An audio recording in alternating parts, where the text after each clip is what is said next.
audience is anyone who has any strong political beliefs. So I'm sure you're all familiar with the statement that goes something like this, that women earn only 79 cents for every dollar that a man earns. And while this is true, it's actually a little bit misleading. And to understand why, we have to see how this is calculated. So this stat is calculated by taking the median annual income of both men and women and simply dividing by the larger number to get a ratio. And in 2021, women earned 83 cents for every dollar that a man earned. This leaves out very key factors like hours worked. If you work more, you earn more. And it turns out that men work an average of 41 hours a week, while women work an average of 36.4 hours a week, which comes out to a ratio of about 1 to 0.88. And you can control for this when calculating the wage gap by taking the average weekly wage of both men and women divided by the average hours worked in a week to get an average hourly rate. And when you control for hours worked, women actually earn 94 cents for every dollar that a man earns. And while this gap is significantly smaller than the previously mentioned 79 cents per dollar, you'll notice that there still is a 6% gap, and there are a lot of ideas as to why this is. Namely, men are more likely to work in higher paying STEM field jobs, while women are more likely to work in lower paying humanities jobs, such as lower level education, counseling, or psychology. And according to Glassdoor, a data collection company, a survey of over 1,300 working adults found that 68% of women do not negotiate pay, compared to only 52% of men who do not negotiate pay. And according to a 2018 study from Harvard, men are more likely to work overtime when the shift is offered last minute. They're more likely to work weekends, holidays, and split shifts, and they're more likely to work more dangerous but higher paying jobs. And I want to make it very clear, what I'm not saying is that women don't face discrimination in the workplace. I'm not saying that women shouldn't be in the workplace, and I'm not saying that women are not being paid less. What I am saying is that the gender pay gap is far smaller than has been widely advertised, and the remaining difference is largely a product of personal choices made by men and women on their own accord. And so I'm sure those of you in here who feel very strongly about women's rights or the wage gap might feel personally offended by what I'm saying here. And that's actually the entire point of my speech, is that you shouldn't. What I'm saying here, it might be interpreted as offensive simply because of the fact that we disagree. Just because we have different opinions, however, does not mean that we are enemies. And we actually have to keep in mind that we are all working towards a common goal of having people be treated more fairly.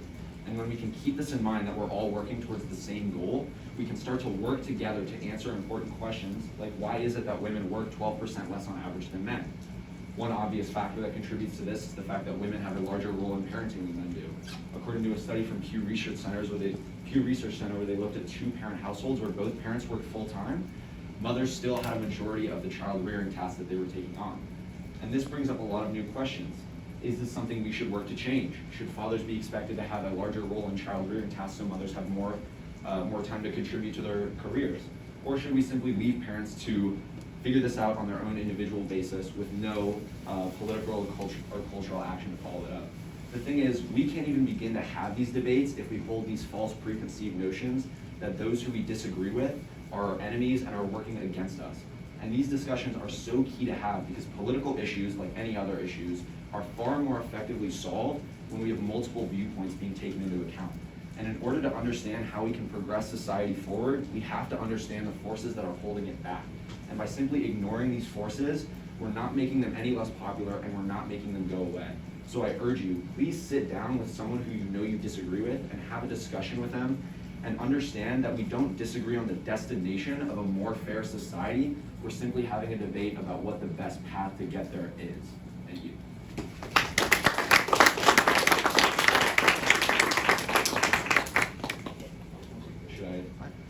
Yeah, so I know this is a little bit of a hot topic issue, and I wanted to take the remainder of the class time to give anyone an opportunity to ask any questions or give any feedback if you guys have anything you want to say.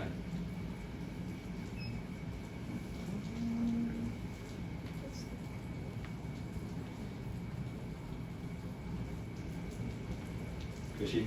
That was interesting. Okay, I hear it. Yeah.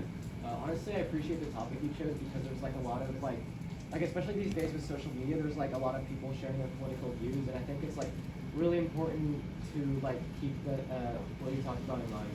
Yeah, and I also think it's just like with political issues becoming so mainstream and like entertainment, like there are a lot of things where it's like if you affiliate with like a certain political view and you see a video of like someone with a contrasting opinion, like for example, it's like on the Daily Show, they have this this series where this guy Jordan Klepper goes around to like Trump rallies and stuff and interviews people, and like it's hilarious, but like because they're all like saying really stupid things. But as someone who like might have a right-leaning political affiliation, you just kind of feel like you're misrepresented, and it's just like unfair to you, and like as a response, you might just like push yourself more to the right, and it just like kind of results in this like political polarization that we're really seeing today, and it's like very counterproductive, and it's, you know, it's a big misconception. So yeah. Noah? That was quite brave of you to choose it, but like, how did you come to choose the topic?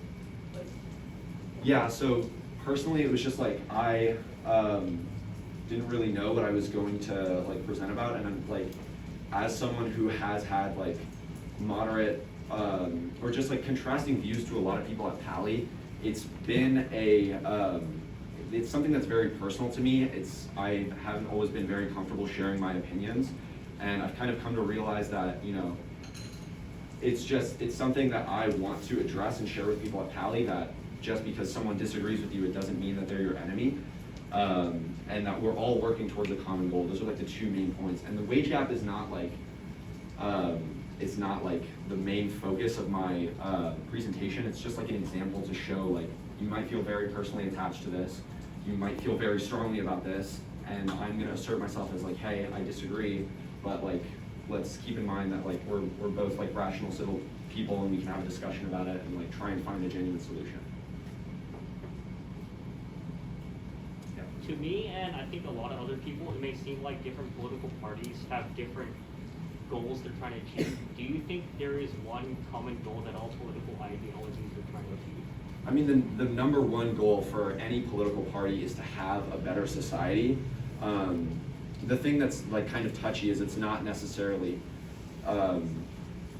like, it's not strictly a debate of how do we get to the best society, because the thing is, different political parties and different people in general have different definitions of what a better society is. You know, it's like a prime example of this is like Democrats predominantly are like very passionate about like climate change, and the Republican Party barely even addresses it, and it's just not even considered in their definition of a better society as one that's carbon neutral or like works against that. And so it's more so like it's everyone has this goal of making their society better.